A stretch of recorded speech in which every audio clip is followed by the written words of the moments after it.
दिल्ली में ऑक्सीजन भरवाने के लिए लंबी कतारें नजर आ रही हैं। नारायणा ऑक्सीजन प्लांट से लगातार हम आपको रिपोर्टिंग दिखा रहे हैं। नारायणा ऑक्सीजन प्लांट में लगातार प्लांट में लोगों की भीड़ है। कई घंटे से लोग लाइन में खड़े हैं, कई घंटे से लोग ऑक्सीजन के लिए कतारों में खड़े हैं। एम्बुलेंस भी ऑक्सीजन सिलेंडर लेकर के लाइन में खड़ी है। दिल्ली में ऑक्सीजन सिलेंडर के लिए परेशानी अब भी बनी हुई है। दिल्ली में अब भी लोगों को काफी परेशानी हो रही है। वहीं इस बीच देश में कोरोना संक्रमण की रफ्तार काफी तेजी से बढ़ती चली जा रही है। इसके साथ तो ऑक्सीजन की फिलहाल जरूरत भी काफी ज्यादा बढ़ रही है। दिल्ली में आज भी ऑक्सीजन के लिए लंबी लंबी कतारें नजर आ रही हैं। आम लोग ऑक्सीजन के न होने के कारण परेशान है। यूपी के मेरठ में ऑक्सीजन का संकट ऐसा गहराया है कि सांसद को मुख्यमंत्री के नाम चिट्ठी तक लिखनी पड़ गई है। हालांकि इस बीच राहत की खबर यह है कि दिल्ली में ऑक्सीजन एक्सप्रेस पहुंच गई है। इससे दिल्ली में ऑक्सीजन की किल्लत कम हो सकती है। वहीं भारत को अंतर्राष्ट्रीय सहयोग भी मिलने लगा है। ब्रिटेन से भी भारत के लिए जो मदद है वो पहुंच गई है।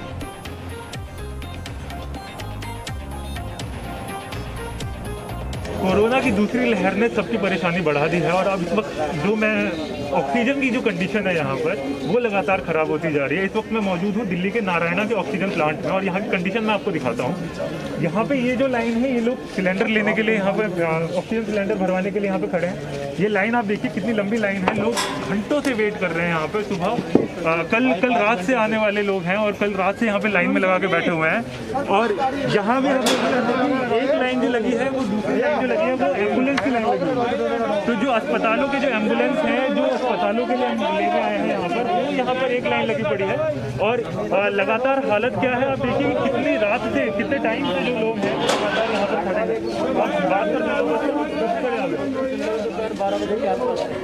दोपहर 12 बजे से आप यहाँ पर लाइन में लगे हुए हैं। तो क्या अभी तक मिला नहीं? अभी सिलेंडर लगे हुए हैं। कितने सिलेंडर लेके आए हैं? 30 सिलेंडर लेके आए हैं और अभी तक आप वेट कर रहे हैं, अभी भी नंबर नहीं आया आपका। और कौन से अस्पताल के लिए आए हैं? निर्मला हॉस्पिटल है नजरगढ़ दिया बिहार में। हाँ। और वहाँ पे कम से कम 24-25 पेशेंट लगभग हैं जो जिन्हें ऑक्सीजन की जरूरत है, उन्हें लगा हुआ है। वेंटिलेटर चालू है। तो वहाँ से भी फोन आ रहे हैं कि भाई खत्म होने वाला है, जल्दी आ जाइए। तो यहाँ पर रिक्वेस्ट कर सकते हैं सर, क्या करें? तो देखिए कल दोपहर 12 बजे से जो है वो लोग लाइन में यहाँ पे लगे हुए हैं और एम्बुलेंस यहाँ पे लगी हुई है लाइन में। जो सिलेंडर लगातार यहाँ पर जो भीड़ बढ़ती जा रही है और लोग भी उनसे बात करते हैं। सर कब से खड़ा है आपने? सर अभी आए हैं 15-20 मिनट से, लेकिन लोग बता रहे हैं कि 5-5, 6-6 घंटे से यहाँ पे खड़े हुए हैं। और गैस की बहुत ज़्यादा आपका मायापुरी में मिल रही थी, वहाँ ख़त्म हो चुकी है। वहाँ से भी पब्लिक अब इधर ही आ रही है, वहाँ पे गैस ही नहीं है। अभी वहाँ से मैं गया था तो वहाँ पे भी बोल दिया उन्होंने कि गैस नहीं है, इसलिए यहाँ पर आना पड़ा है। किसी ने कहा कि नारायणा में चले जाओ, वहाँ पे गैस मिल रही है। वहाँ से इसी उम्मीद से आए कि यहाँ से मिल जाएगी। लोग बता रहे हैं यहाँ भी 5-5, 6-6 घंटे में नंबर आ रहा है। तो देखिए हालात ये हैं कि लोग जो है उम्मीद के साथ आ रहे हैं यहाँ पर। 11 बजे से खड़े हैं। आप कितने बजे से खड़े? रात 11 बजे से अभी 1 बजे तक नंबर आने की उम्मीद नहीं है। वो खड़ी एम्बुलेंस में पाल्को हॉस्पिटल से हूँ। हाँ, तो कितने लोगों के लिए वहाँ पे चाहिए? कितने पेशेंट एडमिट है वहाँ पे 125 पेशेंट एडमिट है। और इस वक्त आपको सिलेंडर अभी भी नहीं, आपके गैस जो भरे नहीं है अभी ऑक्सीजन? हाँ, अभी वो खड़ी है। वो देखिए मेरा कम से कम 8वां-9वां नंबर है। 8वां-9वां नंबर है मेरा अभी। तो 8वां-9वां नंबर है और आप यहाँ पर लगातार कल रात को 11 बजे से यहाँ पर? रात को 11 बजे से वहाँ पहुँची है मेरी एम्बुलेंस। तो आप हालात देखिए कितने बेबस और लाचार लोग यहाँ पे नजर आ रहे हैं। रात को 11 बजे से लाइन में लगे हुए हैं और अभी भी नंबर बहुत दूर है, नंबर अभी आया नहीं है। अस्पताल से आए हैं और अस्पताल में 125 के आसपास पेशेंट जो है वो एडमिट है। ऑक्सीजन की सप्लाई लगातार चाहिए वहाँ पर। और लेकिन हालात इतने मजबूर हैं लोग हालात से कि अभी तक जो है ऑक्सीजन के लिए नंबर में लगे हुए हैं। लेकिन ये उम्मीद नहीं है कि 1 बजे तक इनका नंबर आ जाएगा। हरीश झा, जी मीडिया, दिल्ली। तो आपने देखा किस तरीके से लाइन में लगे हुए हैं। दिल्ली से हम आपको नारायणा ऑक्सीजन प्लांट लिए चलेंगे। हमारे साथ हरीश झा लाइव हैं। दिल्ली से हमारे साथ सरदार पटेल कोविड सेंटर से राजू राज होंगे। पटना से इस वक्त ऑक्सीजन रिफिल सेंटर से ही ब्रजेश मौजूद हैं। मुंबई से अंकुर त्यागी इस वक्त मौजूद हैं और लखनऊ से हमारे संवाददाता विशाल मौजूद हैं। सबसे पहले राजू राज, मैं आपका रुख करना चाहता हूं। इस वक्त सरदार पटेल कोविड सेंटर जिसका उद्घाटन हुआ, 500 की क्षमता बताई गई, फिर कहा कि 100 वो भी रेफर से आ सकते हैं। क्या स्थिति फिलहाल रही है? सचिन, बता दूं कि कल ये इस सरदार पटेल कोविड सेंटर का उद्घाटन हुआ और लगभग 123 मरीजों को कल भर्ती ली गई है। और कल यहाँ पर काफ़ी भीड़ थी, काफ़ी संख्या में लोग इकट्ठे थे, लेकिन आज तस्वीर बिल्कुल थोड़ा सा अलग है। आपको यहाँ पर वही लोग नज़र आ रहे हैं जो लोग अपने प्राइवेट वाहन से यहाँ पर पहुँचे। एम्बुलेंस आपको यहाँ पर कम नज़र आएगा। इसके पीछे कारण यह है कि कई ऐसे लोग हैं जो कोविड से संक्रमित हैं, उनके परिवार के लोग, और उन्हें इस बात की जानकारी नहीं है कि यहाँ पर अगर दाखिला होता है, एडमिशन होता है, भर्ती होते हैं तो तरीका क्या होगा। और यही वजह है कि लोग यहाँ पर फ़िलहाल भटकने को मजबूर हैं। यहाँ जो दाखिले का प्रोसेस है कि अलग अलग डिस्ट्रिक्ट के तमाम जो डीएसओ हैं उनका नंबर दिया गया, उस नंबर पे आपको मैसेज करना है, फ़ोन करना है, अपनी मेडिकल हिस्ट्री बतानी है, उसके बावजूद ही यहाँ पर एंट्री होगी। कई ऐसे लोग हैं जिनको इस बात की जानकारी नहीं, उनको सिर्फ ये पता है कि कोविड सेंटर खुला है और वो यहाँ पर पहुँचे। कुछ लोग हैं, उनसे ही बात करते हैं। सर, यहाँ पर आप मरीज को लेके हैं, क्या भर्ती उर्ती हो रही है? सर, अभी तक तो किसी ने कोई रिस्पांस नहीं दिया, कोई बता नहीं रहे हैं। ऑक्सीजन लेवल 86 है और हम अभी कोशिश कर रहे हैं, लेकिन पता नहीं आपने रजिस्ट्रेशन करवाया सर यहाँ पे? नहीं, रजिस्ट्रेशन नहीं करवाया। अभी पेशेंट की एकदम से कंडीशन खराब हो गई है और हम अभी लेके आए हैं। सिर्फ आपको इस बात की जानकारी थी कि आप यहाँ पर आए, हॉस्पिटल खुला है तो यहाँ भर्ती के लिए यहाँ पर आए? जी हाँ, पता नहीं क्या अभी क्या फॉर्मेलिटीज़ हैं, ये तो अभी कुछ नहीं। यहाँ पर भर्ती का जो तरीका है, आपको एक मैसेज करना होगा। इतना गलत है। अगर मान लीजिए किसी पेशेंट की 86% ऑक्सीजन लेवल है तो उसको तो इमरजेंसी में ऑक्सीजन तो कम से कम दीजिए और मत दीजिए। मेडिसिन तो हम खरीद लेंगे, लेकिन ऑक्सीजन नहीं ना खरीद सकते, वो भी अवेलेबिलिटी नहीं है। अवेलेबल हो तो वो भी खरीद लेंगे। और किस किस अस्पताल से आप घूम के आए हैं? नहीं, हम एक तो सीधा यहीं पे प्रोसीजर लेके नहीं आए हैं, पता। क्योंकि हॉस्पिटल्स में सब बेड फुल शो कर रहे हैं। सचिन, जो मैं पहले ही बता रहा था कि कई ऐसे लोग हैं जिनको जानकारी ये है कि ये Sardar Patel Covid care centre खुला है, लेकिन वहाँ रजिस्टर कैसा है इसका कोई बहुत ज़्यादा जानकारी नहीं। और लगातार हम जी न्यूज़ के माध्यम से तमाम जो नंबर्स हैं, तमाम जानकारी कैसे रजिस्ट्रेशन होता है ये जानकारी दे रहे हैं, लेकिन उसके बावजूद जनसंख्या इतनी है, कई लोग परेशान हैं जिनको ऑक्सीजन की ज़रूरत है, उनके पेशेंट की तबीयत खराब होती है और वो ठीक सीधे यहाँ पर पहुँच रहे हैं, लेकिन यहाँ पहुँचने के बाद भर्ती नहीं होते। यहाँ पर भी देखिए कुछ मरीज यहाँ पर लेटे हुए हैं, कुछ यहाँ एम्बुलेंस में खड़े हैं, इंतजार कर रहे हैं कि अगर उन्हें बुलाया जाएगा तो ही उनका एडमिशन होगा। तो ये एक समस्या है यहाँ पर, जिसकी वजह से काफी लोग यहाँ पर गेट पे भी आपको लोग नजर आएंगे जो परेशान है, जो और एक सबसे बड़ा कारण ये भी हो सकता है कि रजिस्ट्रेशन। ठीक हो सकता है बेड मिल जाए लेकिन ऑक्सीजन नहीं है। इन्होंने कहा कि हम दवाइयां तो खरीद लेंगे, लेकिन सबसे बड़ी किल्लत तो ऑक्सीजन की आ रही है कि ऑक्सीजन हम किस तरीके से खरीदें। हम नारायणा ऑक्सीजन इस वक्त प्लांट चलते हैं। हरीश झा हमारे साथ मौजूद है। हरीश, हमने पहले भी रिपोर्ट देखी थी कि अब भी वैसे ही बड़ी लाइनें, क्योंकि कल ऑक्सीजन एक्सप्रेस पहुंची है और भी बाकी जगहों से ऑक्सीजन आ रही है। कुछ फर्क पड़ रहा है हालात पे?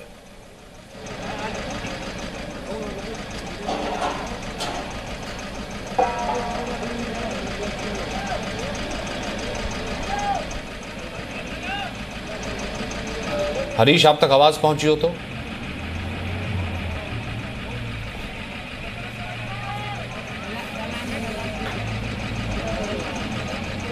तक हरीश तक आवाज नहीं पहुंची है। वहीं पटना का रुख कर लेता हूं। पटना की स्थिति क्या है ब्रजेश?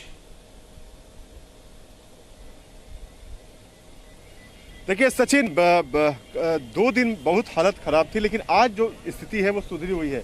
फिर भी सुबह सुबह यहाँ पे ये उषा ऑक्सीजन रिफिलिंग सेंटर है, पटना में सिपारा रोड पे है, बाईपास पे, और यहाँ पे लगभग एक दिन में सचिन 2000 सिलेंडर की कैपेसिटी है, मतलब 2000 सिलेंडर यहाँ से भरे जा सकते हैं।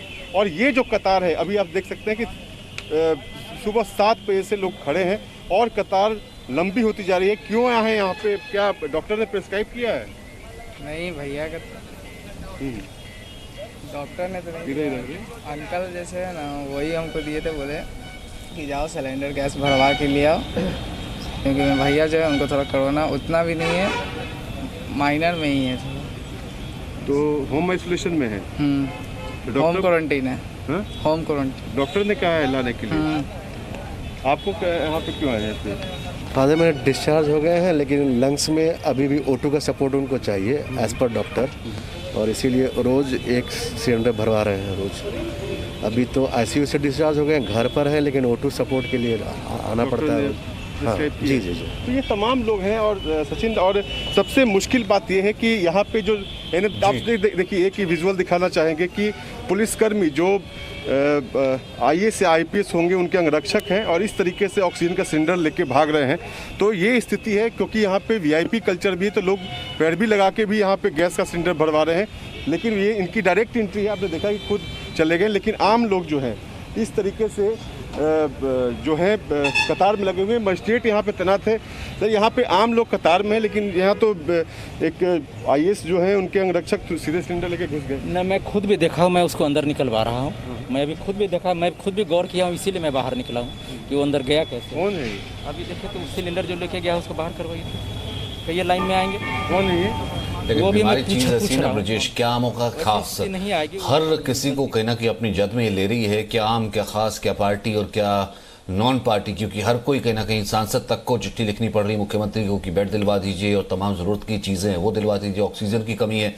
क्योंकि कुल मिलाकर के अपने आप को बेबस एक इंसान नजर पाता है जब वो तमाम चीजें बाकी जो उसकी VVIPs है वो पीछे रह जाती हैं, जब उसे लगता है कि वो जो जरूरत की इस वक्त हेल्थ सर्विसेज है वो उससे शायद नहीं मिल पा रही हैं। हरीश, पहले अब तक आवाज नहीं पहुंची थी, जरा वहां के हालात बताइए। जी बिल्कुल, कल जो है दिल्ली में 380 मौतें दर्ज हुई हैं और जो पॉजिटिविटी रेट वो 35% थी। और अब आप दिल्ली का जो स्वास्थ्य व्यवस्था है उसका आप अंदाजा आप इन तस्वीरों से लगा सकते हैं। मैं इस वक्त हूँ नारायणा के ऑक्सीजन प्लांट में और आप भीड़ देखें यहाँ पे, ये 2 लाइनें लगी हुई हैं, एक जहाँ कॉमन पब्लिक लगी हुई है और दूसरी तरफ एम्बुलेंस की लाइन अलग लगी हुई है, जहाँ पर घंटों से लोग इंतज़ार कर रहे हैं ऑक्सीजन सिलेंडर के लिए। और कुछ लोगों से यहाँ से बात भी करते हैं। सर, क्या नाम है आपका? कपिल नाम है। कब से खड़े हैं? मैं 25 तारीख को आया सर, 11 बजे। तो 25 तारीख से आप यहाँ पे खड़े हैं, अभी तक आपका नंबर नहीं आया? तो क्या इसमें क्या बोल रहे हैं यहाँ पे? पहले सर नंबर हमारा दूसरा नंबर था तो हमें बाहर निकाल दिया था। फिर उसके बाद में शाम को बोला साइन करके, एसडीएम साहब ने साइन भी किए थे सर, ये आप लगा लो गाड़ी। दोबारा गाड़ी लाइन में लगाई सर, अभी तक नंबर नहीं आया। तो दोबारा लाइन में कब लगाई गाड़ी आपने? 7 बजे सर शाम को। तो कल शाम 7 बजे से आप लोग लाइन में खड़े? जी। और भी लोगों से बात करते हैं, बहुत देर से घंटों से लोग यहाँ पे इंतजार कर रहे हैं अपने नंबर का। कब से इंतजार कर रहे हैं? सर जी कल रात से लगे पड़े। तो कल रात से आप कौन से अस्पताल से आए? हम आए इधर से अर्बन हॉस्पिटल की तरफ से। तो कितने सिलेंडर लेके आए हैं आप? हमारी गाड़ी में 12 सिलेंडर है सर। और क्या लग रहा है मिल जाएगा सिलेंडर? सर जी कल भी सरिता विहार गए थे, वहाँ खड़े होके आ गए।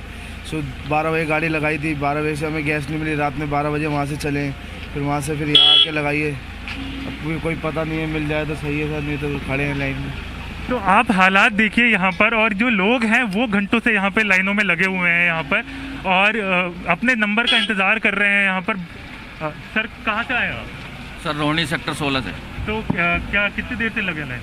5 बजे, 5 साढ़े 5 बजे। सुबह 5 बजे से आप लाइन में लगे? जी हाँ जी हाँ। अभी तक नंबर नहीं आया? कोई नंबर नहीं। आप कितने बजे? सुबह 5:30 बजे से लगे हुए हैं। 5:30 बजे से लगे हुए हैं लाइन में आप लोग और नंबर नहीं आया? नंबर नहीं आया अभी। कितने छोटे सिलेंडर लेके? नहीं, बड़े हैं। कौन है? हमारे फादर इन लॉ है। फादर इन लॉ है? जी जी। आप लोग कब से आए? मैं 4 बजे से आया हूँ। तो सुबह 4 बजे से आप लोग यहाँ पे लाइन में लगे हुए हैं। तो आप हालात देखिए, सुबह 4 बजे से लोग यहाँ पे लाइन में लगे हुए हैं, अपनी बारी का इंतजार कर रहे हैं। और ये भीड़ जो आप बाहर देख रहे हैं, इतनी भीड़ आपको अंदर भी दिखेगी। अंदर जो प्लांट है उसके अंदर भी आपको इतनी भीड़ दिखेगी, जहाँ पे लोग लाइनों में लगे हुए हैं, घंटों से अपने नंबर का इंतजार कर रहे हैं और अभी तक उनका नंबर नहीं आया यहाँ पर। और ऑक्सीजन प्लांट के अंदर आप भीड़ देखिए, इस वक्त यहाँ भी लोग जो हैं वो लगातार अपने नंबर का इंतजार कर रहे हैं। और ये देखिए आप, ना की स्थिति क्या है पता लगता है जब ऑक्सीजन की कतारों के लिए एम्बुलेंसेस की ही इतनी लंबी लंबी कतारें रहेंगी, तो उसी से अंदाजा लगा सकते हैं कि स्थिति फिलहाल अभी तो जमीन के स्तर पर बहुत ज्यादा सुधरी नहीं है। अंकुर, मुंबई और महाराष्ट्र की बाकी जगहों की रिपोर्ट। लेकिन जहाँ तक मुंबई की बात है, मुंबई में जो आंकड़े हैं, जो हर दिन के हिसाब से पॉजिटिव आंकड़े आने की बात हो रही है, वो ज़रूर कम हुए हैं। कल जो आंकड़े हैं वो 3876 के आसपास हैं। ये बहुत बड़ा रिलीफ है क्योंकि इससे पहले हमने देखा था 7000, 8000, 9000, 10000 तक लगातार एक लंबा रो हमने इससे पहले देखा था। लेकिन जो चिंता की बात वो है वो मरने वालों की संख्या है। मरने वालों की संख्या लगभग हर रोज़ के हिसाब से एवरेज 70 लोगों की मौत हो रही है। कल भी यही आंकड़ा सामने आया था। मैं जिस जगह पर खड़ा हुआ हूँ, ये मुंबई का जो बीकेसी का जंबो सेंटर है। मैं एक बार कैमरामैन से कहूँगा आपको एक लाइन दिखाएंगे। यहाँ पर न केवल कोविड जो मरीज हैं उनका इलाज होता है, बल्कि वैक्सीनेशन के लिए भी अपने आप में बहुत बड़ा सेंटर है। और एक लंबी भीड़, लंबी कतार इस वक्त यहाँ पर बुजुर्गों की यहाँ पर आपको देखने के लिए मिल जाएगी, क्योंकि ये लोग सुबह से यहाँ पर आके खड़े हुए हैं। कई सारे बुजुर्ग यहाँ पे मैं आपको दिखाऊंगा पिछले एक घंटे से अपनी बारी का इंतजार कर रहे हैं, और यहाँ पर सब अपनी कोशिश ये है कि क्योंकि हमने 2 दिन पहले देखा था कि यहाँ पे वैक्सीनेशन बंद हो गया था। सर, आप सुबह से कितनी देर से खड़े हुए हैं? अभी करीबन मुझे 45 मिनट्स हो गए। लेकिन स्मूथ वे में जा रहा है, अभी दिक्कत जा रहा है? स्मूथ नहीं जा रहा, खाली धूप बाहर है। अभी तो थोड़ा फिलहाल राहत मिली है। जो परसों दिक्कत आ रही थी तकरीबन 34 सेंट, क्योंकि अभी ज़्यादा वैक्सीनेशन आ गया है तो दिक्कत नहीं होनी चाहिए किसी को भी। मैं कैमरामैन से कहूंगा आपको अगर अंदर की पूरे विजुअल निकाल के दिखाएंगे। एक बहुत बड़ी संख्या ऐसी है जो कि हमने परसों देखा था रविवार को, कई सारे सेंटर्स जिसमें ये भी शामिल था, यहाँ पे वैक्सीनेशन बंद हो गया था, वैक्सीन नहीं मिल पा रही थी। लेकिन अब कल से इसमें जो सप्लाई शुरू हुई है उसके बाद हालात बदल गए हैं। लोग भी अब रेस्पॉन्स यहाँ पे अपनी तरफ से ज़्यादा दे रहे हैं। हालांकि जो कुछ चीज़ें हैं, कुछ ऐसी आपको मैं बताऊं कि रेमडेसिविर जैसी दवाएं हैं, हालांकि उनका रिटेल पे उनकी बिकवाली बंद कर दी गई है गवर्नमेंट के आदेश से, लेकिन अभी भी उसकी कालाबाजारी का दौर हम देख रहे हैं। गाहे बगाहे आप जाइए, हालांकि संख्या उतनी ज़्यादा नहीं है जैसे कि बाकी देश के हिस्सों में देखने के लिए मिल रही है, लेकिन यकीनन तौर पर मुंबई भी इसका शिकार हो रहा है। वहीं इस बीच एक और बड़ी खबर हम आपको बता दें, आईपीएल पर भी इस वक्त कोरोना का साया कहीं ना कहीं नजर आ रहा है। एक तरफ तो क्रिटिसिज्म भी चल रहा है कि एक तरफ इतनी ज्यादा मौतें हो रही हैं, मातम का माहौल है, दूसरी तरफ आईपीएल जश्न चल रहा है, क्रिकेट चल रहा है। लेकिन हम आपको इस वक्त तस्वीर दिखाते हैं किस तरह राजस्थान रॉयल्स की टीम जब अहमदाबाद पहुंची तो पीपी किट में वो मौजूद थी। इसके साथ ही आर अश्विन समेत तमाम क्रिकेटर्स ने अपना नाम भी आईपीएल से वापस ले लिया है। राजस्थान रॉयल्स के Andrew Tye, Royal Challengers Bengaluru के केन रिचर्डसन और एडम जंपा ने भी बाकी बचे टूर्नामेंट से अपना नाम वापस ले लिया है।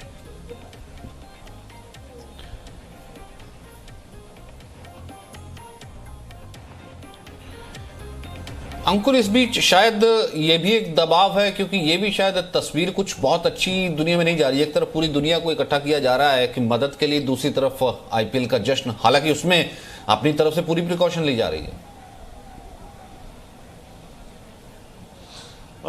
सवाल प्रिकॉशंस की बात नहीं हो रही है सचिन। यहाँ पर आप देख रहे हैं जिस सिटी के अंदर सबसे ज़्यादा लोग मारे जा रहे हों या सबसे ज़्यादा संक्रमित हो रहे हों, वहीं पर उसी में एक स्टेडियम मौजूद हो जहाँ पर आईपीएल का मैच चल रहा हो, जहाँ पर 5 स्टार सुविधाएं दी गई हों, जहाँ पर एक बबल बनाया गया हो जिसको कोविड बबल कहा जाता है, कोरोना, जिसमें पूरी सिक्योरिटी के साथ उनको ले जाया जा रहा हो। और एक वहाँ पर इसको तमाशा ही कहा जा सकता है आज के दौर में, जबकि भारत का पूरा भारत में लोग इतने बड़े पैमाने पर इस वक्त यहाँ पर इस त्रासदी से ग्रसित हैं।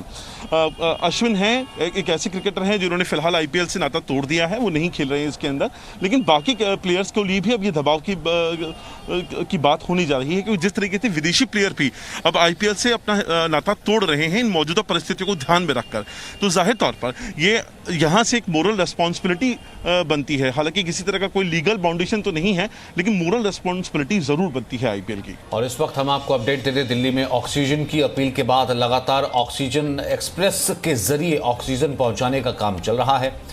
ऑक्सीजन एक्सप्रेस के जरिए लगातार शहरों तक ऑक्सीजन पहुंचाई जा रही है, आपूर्ति पूरी करने की कोशिश की जा रही है।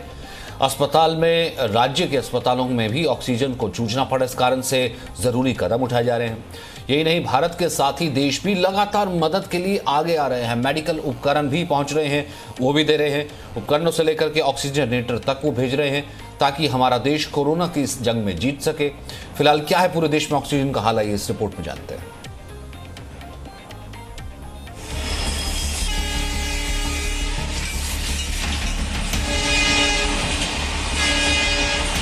रेल की पटरियों पर दौड़ रही ये ऑक्सीजन एक्सप्रेस इस समय देश के लिए किसी लाइफलाइन से कम नहीं है। देश के चुनिंदा शहरों से ऑक्सीजन लेकर ये ट्रेनें लगातार उन शहरों में पहुंच रही है जहां ऑक्सीजन की कमी है।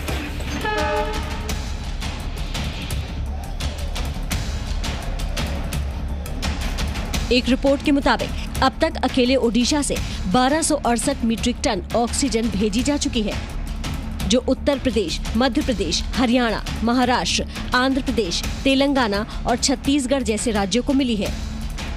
भारत सरकार विदेश से भी परचेज तथा हायरिंग बेसिस पे टैंकर्स ला रही है और स्टेट्स और यूनियन टेरिटरीज को कहा गया है कि आप सारे टैंकर्स मोबिलाइज करें, ऑक्सीजन के साथ साथ कन्वर्टेड नाइट्रोजन आर्गन्स टैंकर्स भी, और इसके लिए हमारा जो ministry of road transport and highways है वो उनकी निरंतर मदद कर रही है। सोमवार को छत्तीसगढ़ के रायगढ़ से दिल्ली के लिए चली ऑक्सीजन एक्सप्रेस देर शाम झांसी पहुंच गई। स्टाफ बदले जाने के बाद ये ट्रेन झांसी से दिल्ली के लिए रवाना हो गई। सीएम अरविंद केजरीवाल ऑक्सीजन की पूर्ति के लिए पहले ही न जाने किस किस से गुहार लगा चुके हैं। ये ऑक्सीजन एक्सप्रेस आज दिल्ली पहुंच रही है। देश के साथ ही विदेशों से भी ऑक्सीजन के लिए देश को लगातार मदद मिल रही है। सोमवार को ब्रिटेन की ओर से मेडिकल उपकरणों के साथ ऑक्सीजन कॉन्सेंट्रेटर भारत के लिए रवाना हो गए। ये उपकरण भी आज भारत पहुंच जाएंगे। दूसरी ओर अमेरिका ने भी वैक्सीन के लिए कच्चे माल की सप्लाई का भरोसा दिया है। अमेरिका का कहना है कि वो अपने साथियों की मदद के लिए दिन रात मेहनत कर रहे हैं ताकि इस महामारी से निपटने के लिए पूरी तरह से मदद की जा सके। अमेरिकी राष्ट्रपति जो बाइडेन ने भी ट्वीट कर कहा था कि वो भारत की पूरी मदद करेंगे क्योंकि आपदा के समय भारत ने उनका साथ दिया था। कोविड की इस दूसरी लहर की जंग में फ्रांस भी मदद के लिए भारत के साथ खड़ा है। फ्रांस की सरकार ने ये ऐलान किया है कि वो भारत में उच्च क्षमता वाले ऑक्सीजन जनरेटर भेजेगा। फ्रांस की ओर से ऐसे 8 जनरेटर भारत को दिए जा रहे हैं। इन जनरेटर्स की मदद से 250 बेड वाले अस्पताल को साल भर और 2000 बेड वाले अस्पताल को 5 दिन का ऑक्सीजन दिया जा सकता है। देश में और देश के बाहर ऑक्सीजन की समस्या से निपटने के लिए लगातार कदम उठाए जा रहे हैं ताकि कोरोना महामारी से ये जंग भारत जल्द ही जीते। और वो दिन दूर नहीं जब भारत निश्चित ही इस जंग को जीत लेगा। ब्यूरो रिपोर्ट, जी मीडिया।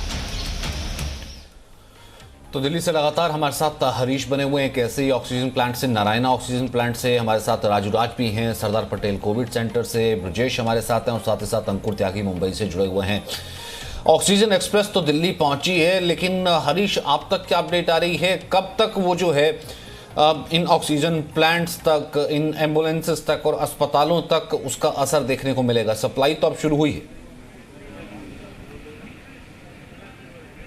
सर, ऑक्सीजन प्लांट तक तो जब पता चलेगा। अभी देखिए यहाँ पर एक दिल्ली गवर्नमेंट की तरफ से एक ऑर्डर यहाँ पे चिपकाया गया है जिसमें लिखा हुआ है कि पब्लिक के लिए आज जो है यहाँ पर सिलेंडर जो है भरना मना हो जाएगा।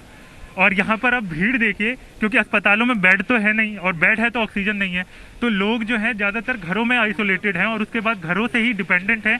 ऑक्सीजन वहाँ से ही भरवाया जाता है और वहीं पे यहाँ अपने पेशेंट को दिया जा रहा है। और इस तरह का अगर नोटिस अगर आता है तो जो नॉर्मल जो लोग घर पे आइसोलेटेड है उन पर कितना असर पड़ेगा सर?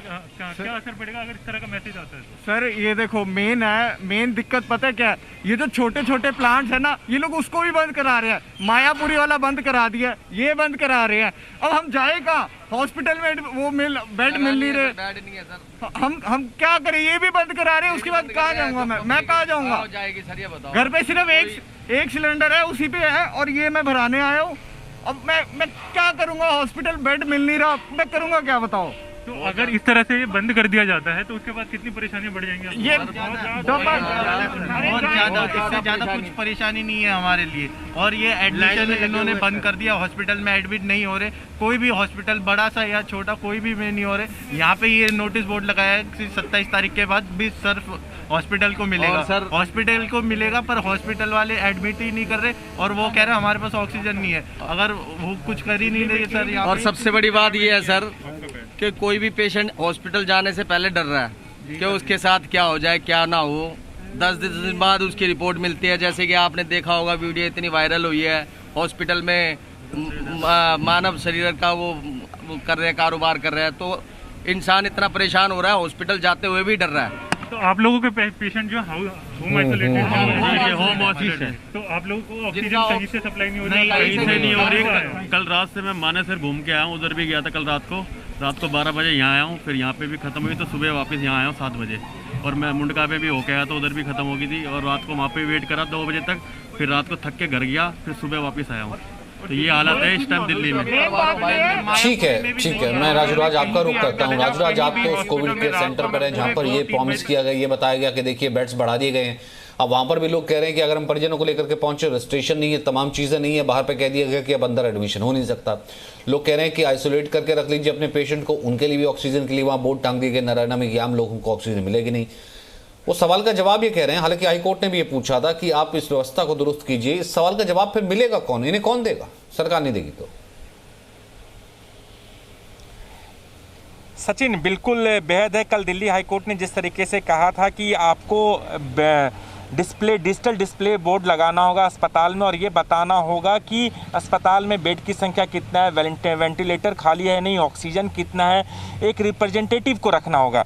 एक कोविड सेंटर खुला है, सरदार पटेल कोविड सेंटर। कल यहाँ पर काफ़ी संख्या में लोग थे, आज भी यहाँ पर अब लोग आ रहे हैं और लोग सांस ढूंढ रहे हैं, अलग अलग जगह भटक रहे हैं। कहना है कि जो प्राइवेट रिफिलर थे वो भर नहीं सकते, उनको बैन कर दिया गया, तमाम नोटिस लगाए गए, अस्पतालों में जगह नहीं है, ऑक्सीजन नहीं है। देखिए एक तस्वीर सचिन मैं दिखाऊंगा और कोशिश करूंगा, अगर जी न्यूज़ इस वक्त कोई भी राजनेता, केजरीवाल हो, हेल्थ मिनिस्टर हो, वो देख रहे हैं तो शायद इस महिला की तड़प को देखना बेहद जरूरी है। महिला तड़प रही है पिछले 4 से 5 घंटे से।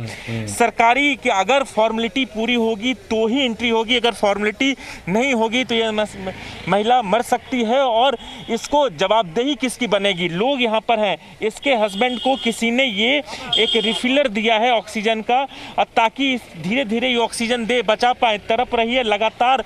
मैं यहाँ पिछले 2 घंटे से हूँ और कोशिश कर रहा हूँ कि इनकी आवाज़ सरकार तक पहुँचे और शायद सरकारी फॉर्मेलिटी ना पूरा करके इनको दाखिला लिया जाए, क्योंकि उनकी स्थिति काफ़ी नाजुक बनी हुई है, स्थिति खराब है, ऑक्सीजन लेवल काफ़ी कम है। तो ये समझने वाली बात है कि अगर सरकारी फॉर्मेलिटी में हम उलझ जाएंगे, जो मरीज हैं जो रजिस्ट्रेशन नहीं करा पाए हैं, उनकी स्थिति खराब है, आइसोलेशन से वो अस्पताल के बाहर भटक रहे हैं, तो कहीं ना कहीं ये जवाबदेही होनी चाहिए। ये गेट है, कर सकें इनकी आवाज़ को आगे पहुंचा सकें, इनकी थोड़ी और डिटेल अगर हम जान सकें। बिल्कुल सचिन, मैं बात कर रहा हूँ और बात कराना चाहूँगा। ये बताइए कि आप कितने देर से यहाँ पर हैं? हम रात के 12 बजे से आए जी। क्या दिक्कत हो रही है? जाने नहीं दे रहे अंदर, कोई है ही नहीं, कोई जवाबदार आदमी नहीं गेट पे। आप ये जो छोटा सा किसने दिया? ये किसी भाई साहब ने दिया, जाते जाते जब ये तड़प रही थी ना तो इना करके। इस तरीके से देखिए, इस तरीके से सचिन इनको जो ऑक्सीजन लेवल कम है, तड़प रही है और तस्वीरें देखिए और इनको ये देने की कोशिश करें। माता जी कितनी दिक्कत हो रही है आपको? बहुत दिक्कत हो रही है मेरे को, घबराहट हो रहा है मेरे को, मुँह सूख रहा मेरा, मेरा दिमाग गर्म हो गई। अब मैं मर जाऊंगी, मेरे को एक गोली दो, मैं सर फट गई मुझसे सर दर्द से, एक गोली दो मुझे, एक गोली दो देखो। सचिन ये देखने वाली है, इनकी आवाज़ सरकार तक पहुंचनी चाहिए, चाहे हेल्थ मिनिस्टर हो, सीएम हो, पीएम हो, चाहे कोई भी बड़े अधिकारी है। अगर फॉर्मेलिटी नहीं, कि एक गरीब परिवार है, फॉर्मेलिटी नहीं पूरा कर सकता, रजिस्ट्रेशन नहीं कर सकता है, तो क्या वो अस्पताल के बाहर ऐसे ही तड़प के मर जाएगा या फिर कोई उनकी सूद लेने वाला होगा? दिल्ली हाईकोर्ट लगातार सरकार को फटकार लगा रही है, आदेश दे रही है, उसके बाद स्थिति यथावत वैसे ही बना हुआ। लोग यहाँ पर परेशान हैं, घूम रहे हैं, क्योंकि जो नंबर दिया गया है उस नंबर पे कोई फ़ोन उठाने को तैयार नहीं है। इस तरह की दिक्कत आपको देखने को तमाम अस्पताल के बाहर मिलेगा। नहीं, सबसे बड़ी बात यह है कि ठीक है, कम से कम कोई, जैसे उन्होंने कहा कि अस्पतालों के लिए कम से कम कोई नोडल अधिकारी हो, कोई एजेंसी हो, कोई जवाबदेही डेस्क हो, कुछ तो हो जहां पर जाकर के पता लग सके नहीं ठीक है यहाँ पर अब हमारा इलाज हो ही नहीं सकता, यहाँ पर मरना ही किस्मत में लिखा है, या फिर अगर घर चले जाएंगे तो वहां से कहाँ सिलेंडर ले सकता, कोई तो हो कम से कम अब तक एक पॉइंटिंग अधिकारी, लेकिन उस तक कोई कुछ नजर आ नहीं रहा है। लेकिन इस बीच संक्रमण पर एक और बड़ी खबर हम आपको बताएं, 24 घंटे में 3,23,144 लोग संक्रमित हुए हैं। ये जो आंकड़ा पिछले 24 आवर्स का है, 24 घंटे में 3,23,144 लोग संक्रमित हुए और 24 घंटे में 2,51,827 लोग ठीक हुए हैं। ये एक पॉजिटिव खबर है, ये एक अच्छी खबर आ रही कि जितने लोग संक्रमित हुए हैं उससे ज्यादा संख्या लोगों की, उससे 20,000 से ज्यादा संख्या लोगों की है जो कि ठीक होनी भी शुरू होगी। 24 घंटे में कोरोना से 2,51,827 लोग ठीक हुए हैं और 24 घंटे में कोरोना से 2,771 मौतें हुई हैं। कल 16,58,700 लोगों के टेस्ट हुए थे, 16,58,700 लोगों के टेस्ट हुए थे और फिलहाल 3,23,144 लोग संक्रमित हैं, जो कि ठीक होने वाली संख्या इससे कहीं ज्यादा है, 2,51,000। अंकुर त्यागी, कुछ ऐसा ही रिलीफ है, यूं कहें कि इन इन डराने वाली खबरों के बीच में आती हुई यही एक छोटी छोटी कुछ ऐसी सकारात्मक खबरें हैं जो हम देखते हैं कि शायद आने वाले वक्त में हालात ठीक होंगे, जो कि हम ओवरऑल देश का भी देख रहे हैं, दिल्ली का भी अभी हमने देखा, और आपने मुंबई का भी बताया कि पहले वाले आंकड़ों से 1-2 दिन में आंकड़े कुछ कम आए हैं। बिल्कुल, मैं जब आपसे पहले बात कर रहा था तो हमारा यही कहना था कि मुंबई में हालात जब से खासतौर पे ये रेस्ट्रिक्शंस लगाए गए हैं या ब्रेक द चेन जब के रूल्स को ज़्यादा रिस्ट्रिक्ट किया गया है, तब से फ़र्क देखने के लिए मिल रहा है। मैं आपसे मुंबई की बात कर रहा हूँ। मुंबई में जो हम पिछले एक हफ्ते में लगातार मैं खुद रिपोर्टिंग कर रहा हूँ, अब 9,000, 9,500, 10,000 हर दिन के हिसाब से आंकड़े आ रहे थे। कल का डेटा है 3,876 लोग संक्रमित हुए हैं। पहली बार 4,000 के नीचे ये डेटा गया है, तो ये अपने आप में थोड़ा सा रिलीफ है। इससे पहले भी हमने देखा था, एक दिन पहले ये जो नंबर था वो नंबर काफ़ी कम आया था। सचिन, मैं आपको एक सिलसिलेवार तरीके से मुंबई को ही अगर मैं एक एग्जांपल के तौर पर बताऊं कि कितना असर आया है।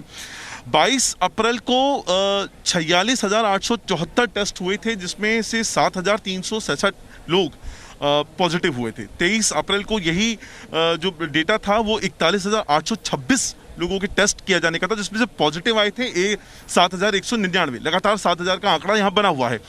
24 अप्रैल को ये पहला ब्रेक थ्रू होता है जब 39,584 टेस्ट होते हैं, जिनमें से 5,867 जो पॉजिटिव आते हैं।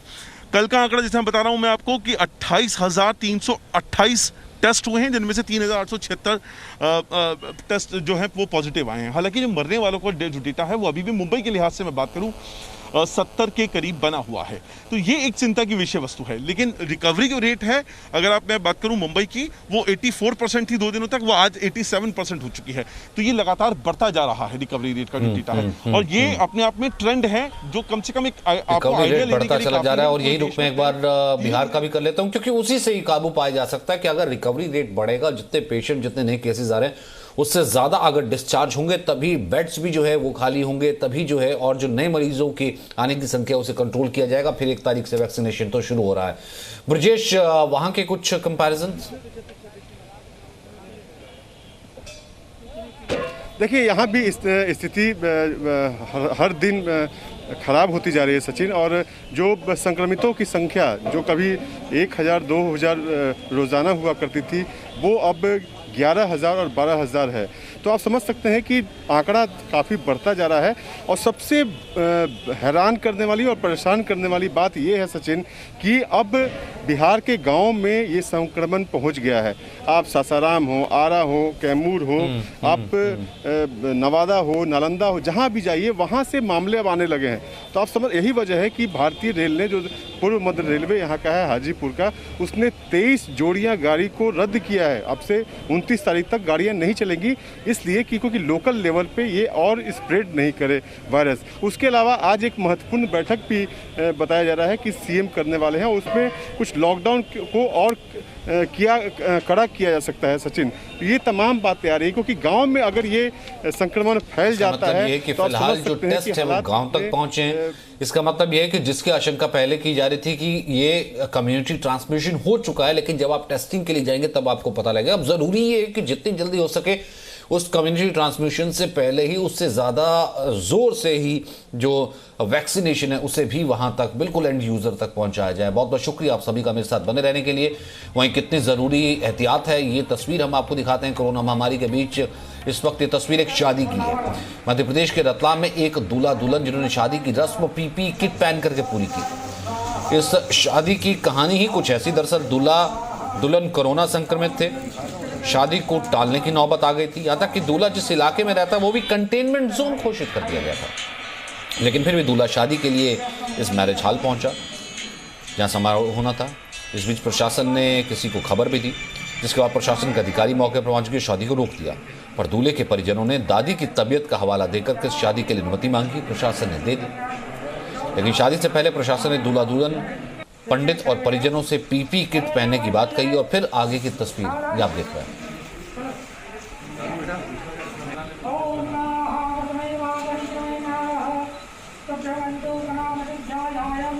Presenting V News app, available on Google Play and App Store. Download it now.